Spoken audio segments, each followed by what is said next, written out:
Llavors, per fer una breu explicació de què és la gamificació, pels que no ho coneixeu, hi ha moltes definicions diferents. El que a mi m'agrada explicar la gamificació és que és un conjunt de diferents ingredients que veuen de diferents disciplines. Per una banda hi ha tot el tema d'utilitzar mecàniques i dinàmiques que venen del disseny de jocs, de videojocs, òbviament. Després hi ha tota la qüestió més de disseny d'experiències, i és on hi ha més tot el relacionat amb motivació, amb psicologia i a més. Després hi ha tot el tema relacionat amb aconseguir objectius concrets, i bàsicament aquest és el paquet de diferents disciplines que conformen per mi una proposta de gamificació. Llavors, l'altra qüestió és el cor del que vam intentar fer en la tertúlia de l'Ateneu. Vaig intentar mirar d'explicar com creia jo que la gamificació es podia, com que és una disciplina o una molt transversal, també es pot aplicar en un context de societat, en tot el context de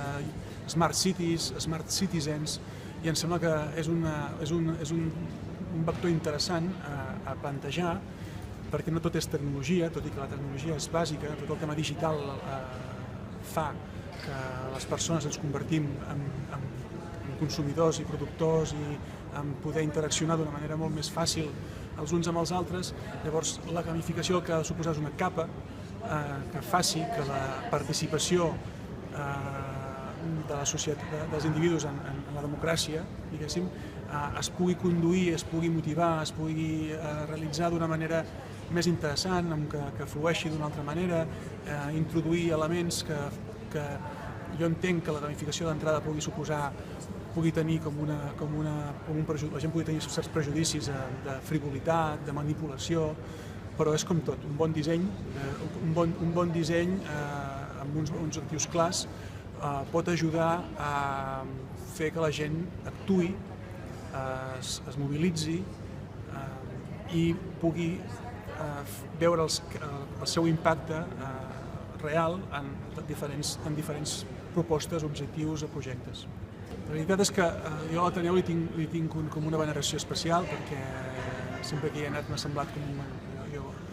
i em va agradar molt perquè vam anar a una sala com molt noble, diguéssim, per parlar d'uns temes com molt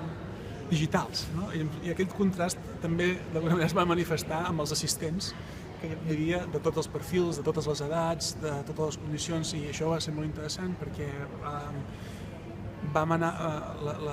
els assistents vam construir entre tots m'ho van fer molt fàcil perquè jo simplement provocava temes i entre tots anàvem tractant. Hi havia des de la vessant més del desenvolupador, això com ho creem, aquests sistemes com es creen, fins al tema més de contingut, no? Això com s'aplica realment als moviments participatius que actualment estan actuant damunt del terreny. Llavors va ser molt enriquidor.